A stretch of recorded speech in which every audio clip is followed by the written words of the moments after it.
अरे भगवान, मेरी तो जिंदगी खराब हो गई इस आदमी से शादी करके। क्या क्या सपने देखे थे मैंने कि शादी के बाद अपने पति के घर में रानी बनकर रहूंगी। मेरे पूरे सपनों पर तो भगवान आपने पानी ही फेर दिया है। कौन सी घड़ी थी भगवान वो, जिसमें आपने मेरी इतनी खराब किस्मत लिखी।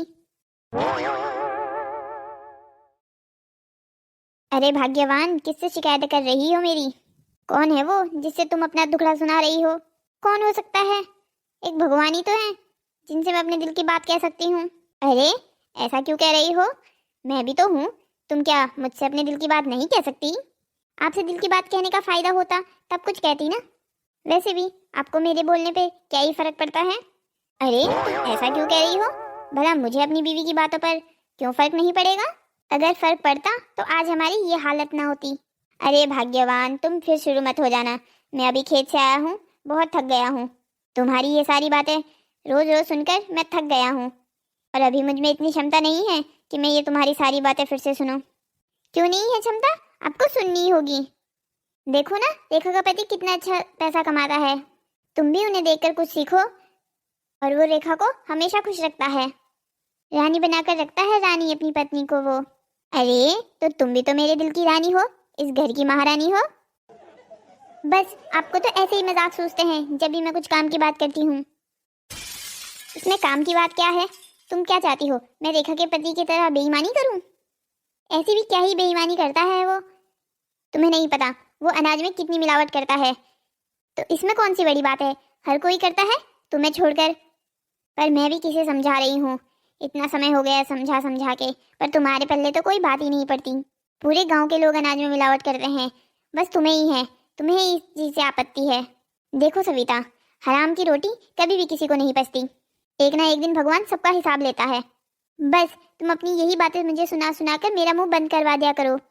ऐसे ही मेरा मुंह बंद करवाते हो तभी हमारी कोई तरक्की नहीं होती है। देखो भाग्यवान, मुझे ऐसी कोई तरक्की नहीं चाहिए जो बेईमानी से प्राप्त हुई हो।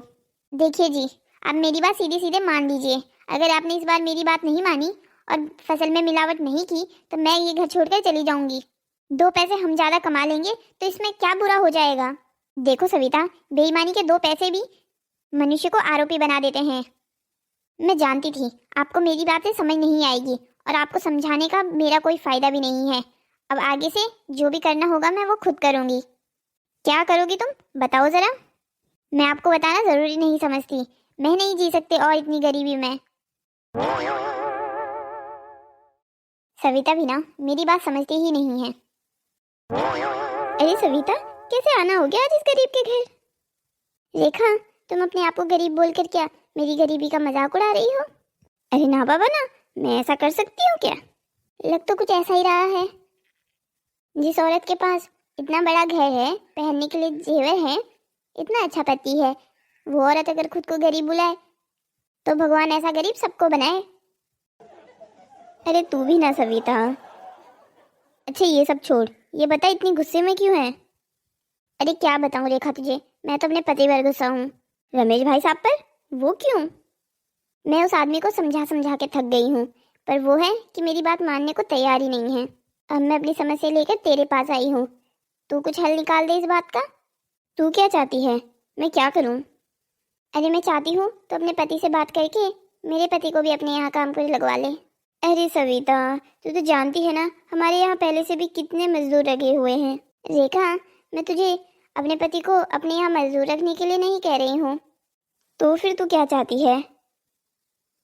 वो मैं चाहती थी कि तू अपने पति से कहकर मेरे पति को मजदूरों की देखभाल के लिए रखवा ले। हाँ, मजदूरों की देख रेख के लिए तो एक आदमी चाहिए था, उनको तो देखना पड़ता ही है। तो क्या तू मेरी मदद करेगी, रखवाएगी मेरे पति को अपने यहाँ? देख सविता, इतना बड़ा निर्णय मैं अकेले नहीं ले सकती, मुझे पहले अपने पति से पूछना होगा। तो कहाँ है गोपाल भाई साहब, दुकान में है क्या? अरे नाना, घर में ही है, अभी बुलाती हूँ। अरे सुनिए जी, सविता आई है, जरा यहाँ आएंगे? कमरे में ही है, वो तो दुकान पर कम ही बैठते हैं। इतने लोग जो लगा रखे हैं अपने यहाँ काम पर, उन्हें तो काम करने की जरूरत ही नहीं पड़ती, सारा काम नौकरों से करवाते हैं वो तो। क्या हुआ भाग्यवान, इतनी जोर से क्यों बुला रही थी मुझे? अरे देखिए ना, हमारे यहाँ सविता आई है, आपसे कुछ मदद चाहती है। नमस्ते भाई साहब, कैसे हैं आप? अरे सविता, मैं तो ठीक हूँ, तुम बताओ आज कैसे आना हो गया हमारे यहाँ? अरे भाई साहब, मैं तो आती रहती हूँ, आप लोग तो हमारे यहाँ आते भी नहीं। अरे सविता, तू भी कैसी बात कर रही है? तेरे घर कैसे आए हम? तेरे घर में तो 4 लोगों के बैठने की जगह भी नहीं है। अरे रेखा, उसी बात का तो हल ढूंढने आई थी भाई साहब के पास। बोलो सविता, कैसे करूँ मैं तुम्हारी मदद? अरे भाई साहब, मैं चाहती थी अगर आप इनको अपने यहाँ काम पर लगवा देते तो ठीक रहता। आपके यहाँ कितने मजदूर हैं? उन सबकी देख रेख के लिए एक भरोसेमंद आदमी चाहिए। तो मेरे पति से भरोसेमंद आदमी पूरे गांव में नहीं हो सकता। अरे सविता, तुम कुछ और मांग लेती तो मैं ज़रूर देता, पर मजदूरों के लिए देखभाल के लिए आदमी तो मैं पहले से ही रख चुका हूँ। किसको रखा है आपने? आप कल ही रात को तो बात कर रहे थे कि मजदूरों की देखभाल करने के लिए आपको एक आदमी चाहिए। देखा, तुम्हारे मायके से कोई आया था तो मैंने उसी को ही रख लिया। ओह, क्या मेरे मायके से आया था? आपने पहले क्यों नहीं बताया? कौन है वो? क्या नाम है उसका? अरे वो सब जानकारी मैं तुम्हें बाद में दे दूंगा, अभी सविता की बात सुन ले पहले। हाँ ठीक है, पर हाँ, आप मेरे मायके से आए हुए आदमी से ज़्यादा काम मत करवाइएगा। हाँ हाँ बाबा, ठीक है। वैसे भी क्या ही काम है उसे? मजदूरों की देख रेख ही तो करनी है। वो जो भी है वो सब मैं नहीं जानती, मेरे मायके में आपकी अच्छी छवि बरकरार रहनी चाहिए। तो भाई साहब, अगर कुछ और काम होता तो? नहीं सविता, और काम के लिए तो अभी आदमी नहीं चाहिए, और वैसे भी इस पद के लिए कोई समझदार बुद्धिमान व्यक्ति चाहिए था। और तुम तो जानती हो तुम्हारा पति तो 5वीं पास है, वो इस काम को वैसे भी नहीं कर पाता। इस काम के लिए तो एक ऐसा आदमी चाहिए था जो मजदूरों की हाजिरी लगा सके, उनका प्रतिदिन का खर्च निकाल सके, और रोजाना उनकी वेतन का भी तो हिसाब करना पड़ता है। ठीक है भाई साहब, तो मैं चलती हूँ फिर। ठीक है सविता, फिर आना कभी। अब तो बताइए, मेरे मायके से कौन आया है? अरे कोई नहीं आया है तुम्हारे मायके से। क्या कोई नहीं आया है? पर आप तो अभी कह रहे थे मेरे मायके से कोई आया है। अरे वो तो बस मैं सविता को यहाँ से भगाने के लिए कह रहा था। अरे आपने ऐसा क्यों किया? सविता का पति रमेश तो बहुत ईमानदार आदमी है, उसे आप रख लेते, आपका फायदा ही होता।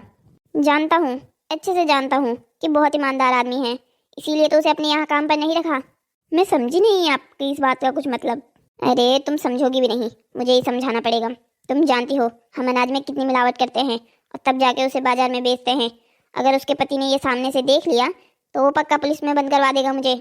तुम क्या ये चाहती हो कि मैं जेल चला जाऊं? वैसे भी उसे ईमानदारी का कीड़ा बहुत काटता है। ओह, तब तो आपने अच्छा ही किया। वैसे आपको क्या लगता है, आप अनाज में मिलावट करते हैं, ये बात गांव में किसी को पता है या नहीं? मुझे लगता है बात तो पता ही है, कानों कान खबर तो हो ही जाती है, पर इतनी किसमें हिम्मत है कि कोई मेरे विरोध में जा सके? हाँ, ये बात भी बिल्कुल सही कही आपने। फिर भी आप ध्यान रखिएगा। हाँ हाँ, ध्यान तो रखता ही हूँ। ऐसे ही थोड़ी इतने सालों से मिलावट कर रहा हूँ, पर आज तक किसी ने कुछ नहीं बोला। अच्छा ठीक है, मैं अब दुकान जा रहा हूँ। जी ठीक है, आप दुकान जाइए। हे भगवान, ऐसे ही मेरे पति की दिन दुगनी और रात चौगनी तरक्की करवाते रहिएगा। अरे ये माँ और बाबा किस मिलावट की बात कर रहे थे? कहीं ये अनाज में मिलावट की बात तो नहीं कर रहे थे? क्या मैं बिल्कुल सही सोच रहा हूँ या मुझे गलत फहमी हो रही है? नहीं नहीं, मेरे बाबा ऐसा नहीं कर सकते। मुझे लगता है मेरे ही सुनने में कोई गलती रह गई होगी।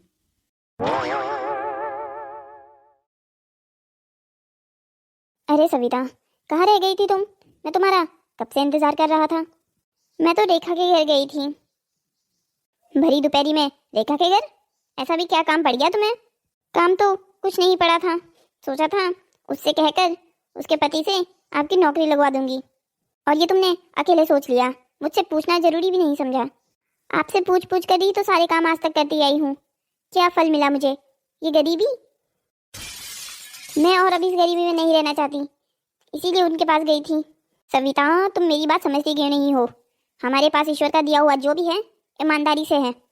हमें किसी के हराम की रोटी खाने की कोई ज़रूरत नहीं है, और वैसे भी मुझे गोपाल के यहाँ नौकरी करना बिल्कुल मंजूर नहीं है। जो व्यक्ति बेईमानी करके 2 पैसे कमाता हो, मुझे ऐसे व्यक्ति के साथ काम करना तो बहुत दूर की बात, मुझे ऐसे व्यक्ति को देखना भी पसंद नहीं है। बस आपकी इसी सोच ने आज तक हमें गरीब बना के रखा है। रेखा को देखा है आपने? रोज रोज नई साड़ियाँ, रोज रोज नए जेवर, उसके पति के गले में देखिए आपने, इतनी मोटी सोने की चेन है। अच्छा तुम ये बताओ, क्या हो जाता है उस नए नए कपड़ों को पहनकर और उस सोने की चेन को लगाकर? बस आपसे तो बातें करवा लो, बातें करने में तो आप किसी का भी मुंह बंद करवा सकते हैं। नहीं, तुम आज मुझे सच्ची में बताओ, क्या हो जाता है उन नए नए कपड़ों को रोज पहनकर और वो सोने की चेन लगाकर? समाज में रुतबा बढ़ता है, इज्जत बढ़ती है, लोग उन लोगों के सामने झुककर रहते हैं। अच्छा, तो तुम्हें लगता है रेखा और गोपाल के नए कपड़े पहनने और सोने के जेवर लगाने से उनके समाज में इज्जत है? हाँ, आपको नहीं लगता क्या? ये गांव में जाकर किसी भी व्यक्ति से पूछ लो, सब मुंह के आगे भले ही उसकी सब तारीफ करें, पर मन में सब जानते हैं कि वो कितना बड़ा मिलावटखोर व्यक्ति है। सब जानते हैं उसकी असलियत, बस बोल इसलिए नहीं पाते कि उसके पास ज़्यादा पैसा है और वो अपने पैसे की ताकत से किसी का भी मुंह बंद करवा सकता है। देखो सविता, मैं तुम्हें आज आखिरी बार समझा रहा हूँ और तुम भी मेरी बात कान खोल कर सुन लो। मुझे ऐसा कोई काम नहीं करना जिसके लिए मुझे अपना ईमान बेचना पड़े। और हाँ, अब तुम्हें बार बार रेखा के घर जाने की कोई ज़रूरत नहीं है। मैं अभी खेत में जा रहा हूँ, वहाँ मुझे कुछ काम है। इन्हें तो मेरी बात कभी समझ ही नहीं आ सकती। अरे राकेश बेटा, तुम क्लास में अकेले क्यों बैठे हो? तुम्हारे सारे दोस्त अभी खेलने गए हैं, तुम भी जाओ बाहर ग्राउंड में खेलो। नहीं सर, मेरा मन नहीं कर रहा है, इसीलिए मैं यहाँ बैठा हूँ। अरे तुम्हारा और खेलने का मन नहीं कर रहा है? क्या बात है? नहीं सर, ऐसी कोई बात नहीं है, मैं बस कुछ सोच रहा था। अरे ऐसा भी क्या सोच रहे थे? मुझे बताओ, क्या पता मैं तुम्हारी कोई मदद कर सकूं। सर, अगर हमें पता हो कि कोई व्यक्ति कोई बुरा काम कर रहा है, तब हमें क्या करना चाहिए? अगर हमें पता हो कि कोई व्यक्ति बुरा काम कर रहा है, तो हमें उसके खिलाफ आवाज़ उठानी चाहिए। सर, हम गलत काम के खिलाफ आवाज़ कैसे उठा सकते हैं? अब ये तो मैं तुम्हें तब बता सकता हूँ जब तुम मुझे ये बताओगे वो बात क्या है जिसके खिलाफ तुम्हें आवाज़ उठानी है। सर, मान लीजिए कोई व्यक्ति किसी चीज़ में मिलावट कर रहा हो और वो जनता का बेवकूफ़ बना रहा हो और अपना फ़ायदा करवा रहा हो, तब हमें क्या करना चाहिए? बेटा, ऐसे काम के लिए तो हमें पुलिस की मदद लेनी चाहिए। पुलिस ही ऐसे व्यक्तियों को मदद चुका सकती है।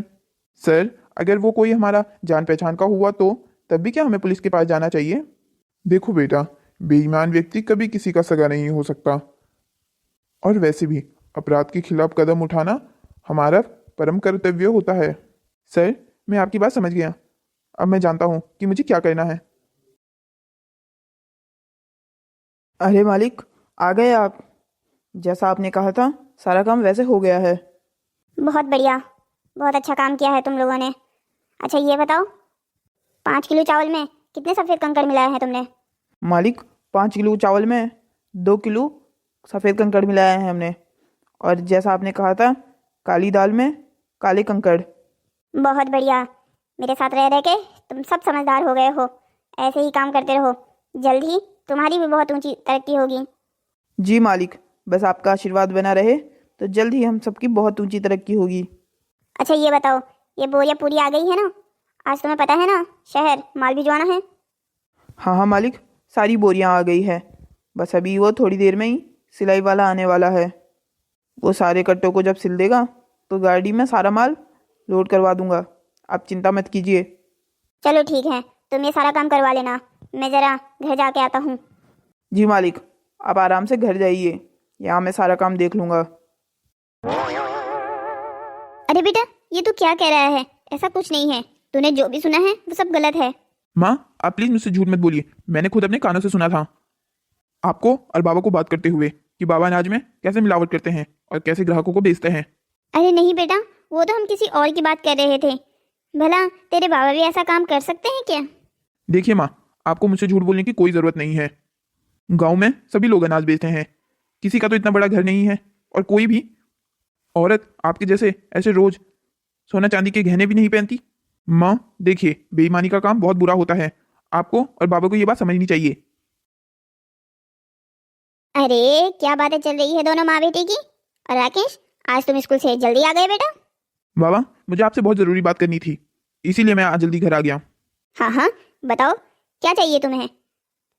बाबा, मुझे कुछ नहीं चाहिए, मुझे आपसे किसी और बारे में बात करनी थी। हाँ हाँ बेटा, बताओ क्या बात करना चाहते हो, सुन रहा हूँ मैं। बाबा, मैं दुनिया में सबसे ज़्यादा आपसे प्यार करता था, मुझे लगता था आपसे ज़्यादा ईमानदार व्यक्ति पूरी दुनिया में कोई नहीं है। हाँ बेटा, तो इसमें गलत क्या है? पूरी दुनिया में मुझसे ज़्यादा ईमानदार आदमी हो सकता है भला कोई? देखा नहीं, पूरे गांव के व्यक्ति मुझसे कितने डर के रहते हैं। वो जानते हैं मैं गलत बात सहता नहीं हूँ। बस कीजिए बाबा, अब कितना झूठ बोलेंगे? लगते नहीं है आप झूठ बोल बोल के। क्या हुआ बेटा, तुम ऐसे क्यों बात कर रहे हो? बाबा, मैं आपकी सच्चाई जान चुका हूँ, कैसे आप अनाज में मिलावट करते हो और कैसे अपने ग्राहकों को बेवकूफ़ बनाते हो। बाबा, मैं आप पर कितना विश्वास करता था, मुझे नहीं पता था मेरा बाप एक बेईमान इंसान है। बेटा, तुम्हें अपने बाबा से ऐसे बात नहीं करनी चाहिए। माँ, बेईमान आदमियों से ऐसे ही बात की जाती है। बेटा, मुझे माफ़ कर दे, मैं आज के बाद ऐसा काम नहीं करूँगा। बाबा, आपका ये काम माफ़ी के लायक नहीं है। आप इतने सारे गरीब लोगों के साथ इतना बड़ा खिलवाड़ करते हो। आपने गरीब लोगों का नुकसान करके खुद को तो अमीर बना लिया, पर उन गरीब लोगों का क्या जो हमारा अनाज खाकर बीमार पड़ रहे होंगे? बेटा, तो बिल्कुल ठीक कह रहा है, हमसे बहुत बड़ी गलती हो गई। तो चिंता मत कर, आज के बाद तेरे बाबा ऐसा कोई काम नहीं करेंगे। भाग्यवान, ये तुम क्या कह रही हो? अब मैं अपना इतना पुराना धंधा कल के इस पैदा हुए लड़के के वजह से छोड़ दूंगा? ओह, तो बाबा आप अपनी गलती नहीं मानोगे? देख बेटा, प्यार से समझा रहा हूँ, प्यार से मान जा, वरना मुझे और भी तरीके आते हैं मुंह बंद करवाने के। चिंता मत कीजिए बाबा, आपको मेरा मुंह बंद करवाने की कोई ज़रूरत नहीं पड़ेगी। रेखा, तुम अपने लाल को समझा लो, सीधे सीधे मान जाए, वरना मुझसे बुरा कोई नहीं होगा।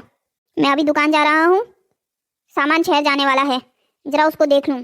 तुम समझा दो इसे, जब तक मैं घर आऊँ ये बहस खत्म हो जानी चाहिए। अरे गोपाल जी, इतनी भी क्या जल्दी है कहीं जाने की? जरा रुकिए, दो बातें हमसे भी कर लीजिए। अरे सर, आप यहाँ? क्या बात है, कोई काम था? जी बिल्कुल, आपसे बहुत ज़रूरी काम था। हाँ इंस्पेक्टर साहब, बताइए बताइए, कैसे मदद कर सकता हूँ मैं आपकी? आप मेरी ऐसे मदद करवा सकते हैं कि चुपचाप से अपने हाथों में हथकड़ियाँ लगवा लीजिए और मेरे साथ पुलिस स्टेशन चलिए। Police station? इंस्पेक्टर साहब, ये आप क्या कह रहे हैं? ये पुलिस स्टेशन क्यों आएंगे आपके साथ? ये तो ये भी जानते हैं कि ये मेरे साथ पुलिस स्टेशन क्यों आएंगे। मुझे आपके बेटे राकेश ने सब कुछ सच सच बता दिया है कि आप कैसे अनाज में मिलावट करते हैं। अरे इंस्पेक्टर साहब, आप भी कहाँ बच्चे की बातों में आ गए? आपके पास कोई सबूत है क्या? गोपाल जी, बात तो आपकी भी माननी पड़ेगी, कॉन्फिडेंस लेवल बहुत तगड़ा है आपका। अब चिंता मत कीजिए, हम पुलिस वाले हैं, हम बिना सबूत के कोई बात नहीं करते। राकेश हमारे पास आया था, उसने जब ये बात बताई तो हम सीधे आपके घर नहीं आपके गोदाम में गए थे, जहाँ से आपका आज ट्रक शहर जाने वाला था सामान को लेकर। हमने उसकी जांच करवाई है। आपने तो सारे ही माल में मिलावट की है, चावल में सफ़ेद कंकड़, दाल में काले कंकड़। बहुत होशियार है आप अपने मामले में। अब गोपाल जी, आप बताइए, मैं आपको सीधे सीधे पुलिस स्टेशन लेके चलूं या घसीटते हुए? मर्जी आपकी है। अरे इंस्पेक्टर साहब, मामला यूं ही रफा दफा कर दीजिए ना, आपकी जेब गर्म करने का हमारा जिम्मा। अरे वाह गोपाल जी, आपने तो अपनी सजा 1 साल और बढ़वा दी। क्या मतलब इंस्पेक्टर साहब, क्या कहना चाहते हैं आप? अभी तक के अपराध पे आपको सिर्फ 2 साल की सजा होती, पर अब आप पुलिस वाले को घूस देने की कोशिश कर रहे हैं तो 1 साल की सजा। और अब चिंता मत कीजिए, पुलिस स्टेशन में 3 साल आराम से काटिएगा, और वहाँ के दाल चावल में भी कंकड़ आपके ही यहाँ से आते हैं। अब चलिए मेरे साथ। जाने से पहले बेटा राकेश, मैं तुम्हारा भी बहुत बहुत धन्यवाद करना चाहता हूँ। तुम जैसे ईमानदार बच्चे आजकल दुनिया में बहुत कम हो गए हैं। तुम चाहते तो अपने बाबा का ये अपराध छुपा भी सकते थे, पर तुमने ऐसा नहीं किया। तुम्हें जैसे ही पता चला तुम पुलिस स्टेशन आ गए। उनका ये अपराध बताकर तुमने बहुत बड़ा काम किया है। बेटा, ऐसे ही ईमानदार बने रहना। ऐसे ही युवा पीढ़ी अगर ईमानदार हुई तो हमारा देश आगे तरक्की करेगा। इंस्पेक्टर साहब, दुख तो मुझे बहुत हो रहा है कि मेरे बाबा ये काम करते थे, पर मैं चाहता हूँ उन्हें सज़ा मिले ताकि उन्हें अपनी गलती का एहसास हो। 3 साल बाद जब वो वापस घर आएंगे तो मैं उनका इंतज़ार करूँगा। मैं नहीं चाहता कि मेरे बाबा कोई भी गलत काम करे और किसी भी गरीब की बददुआ उन्हें लगे।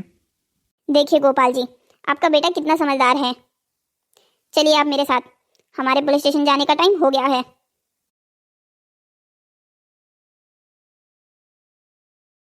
सविता, सुना तुमने? गोपाल को पुलिस पकड़ कर ले गई है।